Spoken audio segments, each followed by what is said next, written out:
எந்த மாதிரியான பாதிப்பு ஏற்படும் நினைக்கிறீங்க? பாதிப்புனா அது கல் போட்டா போனது நம்மளுக்கு வந்து இப்போ கிளின்னு வரும். கடலில் வந்து கிளின்னு வந்தால் அங்கே ஓட்டிக்கிட்டு இடம்லாம் போயிடும். எல்லாம் கிராமத்துக்குள்ளான்னு சொல்கிறேன். ஓட்டிக்கிட்டு இடம்லாம் போயிடும். தெற்க அடக்க அடிக்கிறாங்கல்ல, கல் எடுத்துங்க அங்கே அங்கே போட்டு விட்டு இடமே கிடையாது. அங்கே வாசிக்கு வைக்கிறாங்க. கல் ஒரு வயது எவ்வளோ கல் வந்து போட்டு வந்து மண்ணு தண்ணி கிளியும் வரும். அப்புறம் போட்டுக்கிட்டு இடம்லாம் போயிடும். எல்லாம் போய் என்ன பண்ணிட்டு அவருக்கு போட்டு இருக்காங்க. அது கட்டுத்து அது வந்து அரசாங்கம் 20% பண்ணுறது கவர்மெண்ட் அடிக்கக்கூடாது. ஆனால் இப்போ கவர்மெண்ட் வந்து பார்த்தீங்கன்னா அதுக்கு ஒரு கருத்து கேட்பு கூட்டம்னு ஒன்று வச்சாங்க. அது நிறைய பேர் இங்கேருந்து வந்திருக்கவங்க எல்லாரும் வைக்கலாம் அப்படின்ற மாதிரி மேலே வரவங்க இப்படி சொல்லுவாங்க. மீன்கார் என்ன சொல்லுவாங்க, இதுதான் சொல்லுவாங்க. அதான் மீன் எங்களுக்கு தான் பாதிப்பு வராது. அதான் மீன். ஆனால் இதுக்கு வந்து ஒரே ஒரு கட்சி தலைவர் மட்டும் எதிர்ப்பு தெரிவிச்சிருக்காரு, சீமான் ஒருத்தவர். அதை எப்படி நான் பார்க்குறீங்க? அவர் வந்து பார்த்தீங்கன்னா 12 மீனவ கிராமம் பாதிக்கும், அதை நாங்கள் வைக்க விட மாட்டோம் அப்படின்ற மாதிரி சொல்கிறாரு. பாதிதான் எங்களுக்கே பாதிப்பு சொல்கிறேன்ல. மீன்காருக்கு எல்லாம் பாதிப்பு. எத்தனை கிராமம் இருக்குது? 3 ஊர் இருக்குது. பட்டினி பார்க்க ஊர் இருக்குது. அது என்னோட ஊர் பட்டினி 4 ஊர் இருக்குது. இது எல்லாம் பாதிப்பு தான் ஆகும். பாதிப்பு ஆனால் அப்போ அந்த கல்லுகள் என்ன ஆகும்? அந்த கல் போட்ட கூட மீன்கள் தான் நஷ்டம். ஆனால் இப்போ கடல் ஆள் அதிகமாக இருக்குது.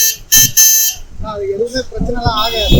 பிரச்சனை ஆகாதான் இல்லைன்னு சொல்லு. கவர்மெண்ட் பண்ணுறது பிரச்சனை ஆகாதான். இது இருக்குது கடலில் வந்து பேனாக தான் தேவையா சொல்லு.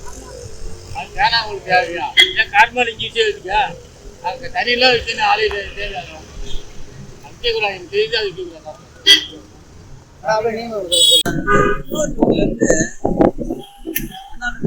ஃபுல்லாக கல்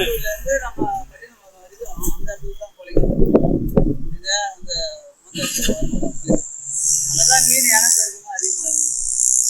எப்பவுமே பாருங்க அந்த இடத்துல மீன் வந்து அதிகமாக வரும். ஒரு நேரத்தில் மீன் அதிகமாக வரும், ஒரு நேரத்தில் கம்மியாக வரும். யாராவது அங்கே தான் பிடிப்பாங்க. அந்த மாதிரி இடத்துல வந்து வைக்கிறது கொஞ்சம் கஷ்டமா இருக்கு. கொஞ்சம் இல்லை, ரொம்ப கஷ்டமாக தான் இருக்குது. இருந்தாலும் கவர்மெண்ட்டு அவங்க இஷ்டத்துக்கு பண்ணுறாங்க. எவ்வளோ பொதுமக்கள் எவ்வளோ கஷ்டப்படுறாங்க. நாங்களாம் வெயிலில் காயிறோம். எங்களுக்கு ஏதாவது கூட இருந்துக்கலாம், எல்லாம் ஒரு உதவி செய்யலாம். எல்லாம் ஒரு பகுதி ஃபுல்லாக எதனா ஒரு கூடாரம் போட்டு மீனவ மக்களுக்கு மழை வந்தாலும் வெயில் வந்தாலும் உதவியாக இருக்கும். இதெல்லாம் எவ்வளோ இருக்குது, இதெல்லாம் செய்யலாம். ஆனால் இது பேனா வைக்கிறதுக்கு பெருசாக இருக்கிறாங்க. 20 கோடி செலவு பண்ணுறாங்க. எத்தனை கோடி மக்கள் கடலோர பகுதி வசிக்குது. எவ்வளோ கஷ்டப்படுறோம். நல்லா வரவங்க கொடுங்க, கஷ்டப்படுறவங்களுக்கு உதவியாக இருக்கும். ஒரு கூடாரம் போடலாம், இல்லை வந்து காற்று மழை வரும்போது எதனா ஒரு உதவி பண்ணலாம். ஏதோ ஒரு வலை, ஒரு 10 கிலோ வலையை ஒரு 20 கிலோ வலை வாங்கி கொடுக்கலாம். இல்லை ஏதோ ஒரு கட்டுமானம் வாங்கி கொடுக்கலாம். என்ன உதவி பண்ணலாம். இதெல்லாம் எதுக்கு தேவையில்லாது? செலவு வச்சோம்னா நிறைய வருவாய் வரும். நிறைய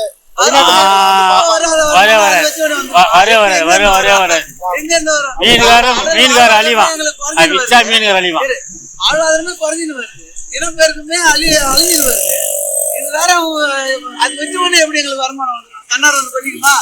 கவர்மெண்ட்டுக்கு வரும்னு சொல்றாங்க. ஏன்னா வெளிநாட்டுல இருந்து கவர்மெண்ட்டுக்கு வருமானம். வெளிநாடு வந்து என்ன பண்ணுங்க? நீங்க சொல்லி பாருங்க. கவர்மெண்ட்டுக்கு வசதியா இருக்கு.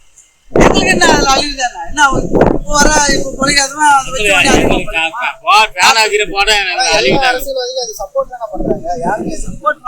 அவங்களுக்குள்ளதான் அரசியல்வாதி பண்ணுவாங்க. மத்த யாரும் பண்ண மாட்டாங்க.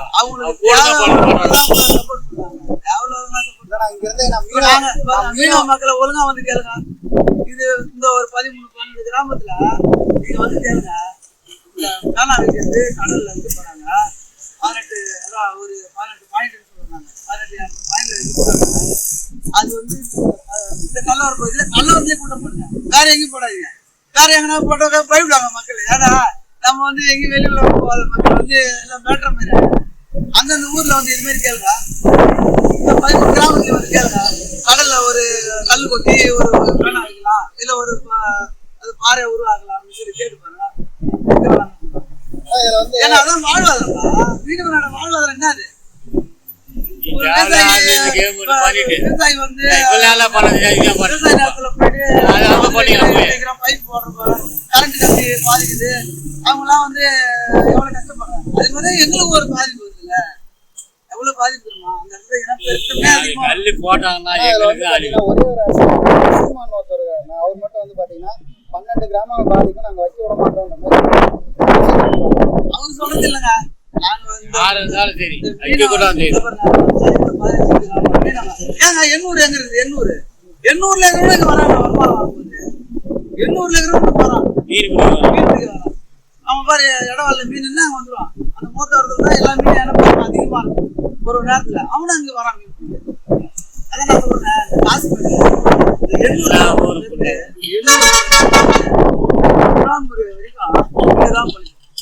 அதே இடம் வருது பாருங்க. இடம் இங்கதான் அதிகமா பிடிக்கிற இடம்னா அதுதான். வாடை நாள்னா தெரியுங்களா உங்களுக்கு? வாடை நாள்னா அந்த இடத்துல இடம் இருக்குன்னா அதிகமா இடம் பிடிக்கிற இடம் தெரியுது. கல்லு கொண்டு விடாது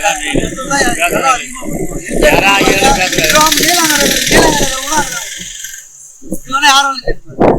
நல்ல கேட்பாரு. கிராமத்துல இருந்து நீலாங்கரை வரைக்கும் அங்க வந்துருவாங்க இடம். அந்த இடத்துல போயிட்டு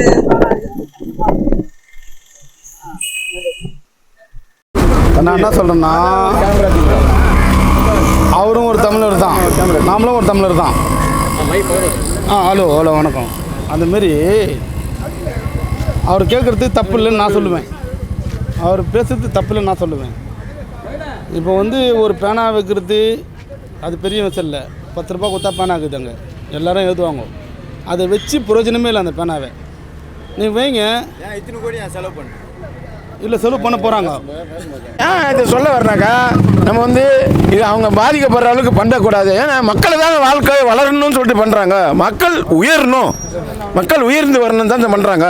மக்கள் உயர்றதுக்காக பாதிப்பு கொண்டு வராங்களே,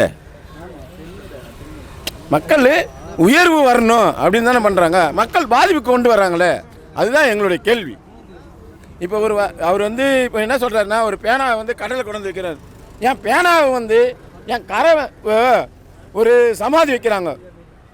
இந்த முன்னோர்கள் செத்தார்கள் வாழ்ந்தாங்க, கொண்டாங்க, சமாதி வச்சாங்க.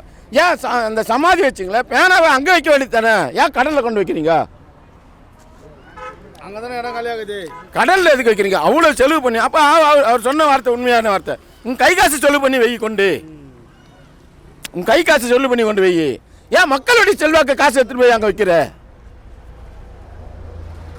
நான் என்னுடைய கேள்வி என்னென்னா, நீங்கள் வந்து பண்ணுறது நல்ல விஷயம். ஏன்னா பிள்ளைங்க படிக்கிறதுக்காக பண்ணுறீங்க, நல்ல விஷயம். இதுதான் நல்ல விஷயம். வேணா ஒன்று கடல் வச்சுன்னா இது ஒரு முத்திரை. அவர் வாழ்ந்த காலத்துக்கு தமிழ்நாடு முதலமைச்சர் டாக்டர் கலைஞர் அவர்கள் வந்து நல்ல விஷயம் பண்ணிட்டு உயிர் இழந்தார். அவர் ஒரு மக்கள் சேவை தலைவர். அதே போல் வந்து எம்ஜி ராமச்சந்திரன் வந்து அதே போல் வந்து ஒரு மக்கள் முதலமைச்சர் தலைவர், மக்களுடைய தலைவர். அதே போல் வந்து கலைஞர் வந்து ஒரு முதலமைச்சர் தலைவர். அவருடைய புள்ள அது ஒரு நாங்கள் சொல்ல வரோம். இல்லை, அது வைக்கலாமா வேணாமா?